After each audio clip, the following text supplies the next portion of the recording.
عادي تصور كاميرا، ما بلاش فايدة صور كاميرا معلوم. আসসালামু আলাইকুম। আজকে সকাল সকাল বাইরে হলাম গাড়ি নিয়ে, তো দেখা যাক কি হয়। তো আজকে পুরা সৌদি ঘোরার সম্ভাবনা আছে। আজকে অনেক দূরের একটা ভাড়া আছে, তো দেখি ভাড়াটা নিয়ে যাই, ইনশাল্লাহ দোয়া করবেন।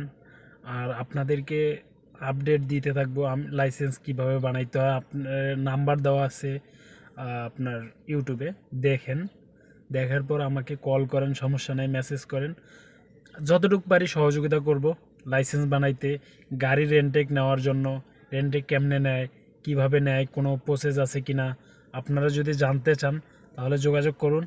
আর ডেইলি আপডেট শুনুন, দেখুন। আর কেউ যদি ফ্রি গাড়ি চলা শিখতে চান তাও যোগাযোগ করবেন। অবশ্যই আপনাদেরকে যতটুকু পারি সহযোগিতা করব। 2-1 দিন হলেও আপনাদেরকে তালিম দেব। সৌদি আরব কোনো সমস্যা নেই ভাই, ফ্রি।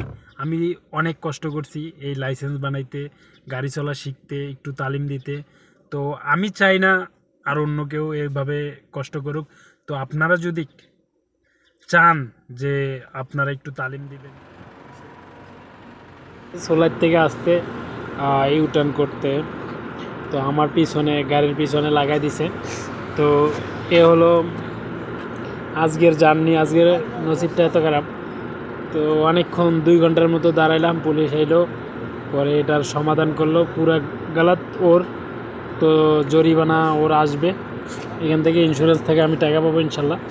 তো ইন্স্যুরেন্স থেকে কত টাকা পাই বা কী আসার বিষয়, কীভাবে অ্যাক্সিডেন্ট হলো আর কীভাবে তামিম করতে হয়, কীভাবে সোরতারে ডাকাইতে হয় ইন্স্যুরেন্স, তো এটা আজকে অভিজ্ঞতা হলো। ফার্স্ট টাইম আজকে অ্যাক্সিডেন্ট হয়েছে, তো অভিজ্ঞতাটা অনেক ভয়াবহ না, অনেক ভালোই। যাক, অনেক কিছু শিখতে পারলাম, কেমনে মেসেজ দিতে হয়, কেমনে ইন্স্যুরেন্সের ক্লেম করতে হয়। তো অনেক অভিজ্ঞতা হলো আজকে। ফার্স্ট আমার গাড়ি পিছন থেকে মাইরে দিয়েছে, দোষ তো ওর পুরা। তো এখন দেখা যাক নেক্সট ভিডিওতে আপনাদেরকে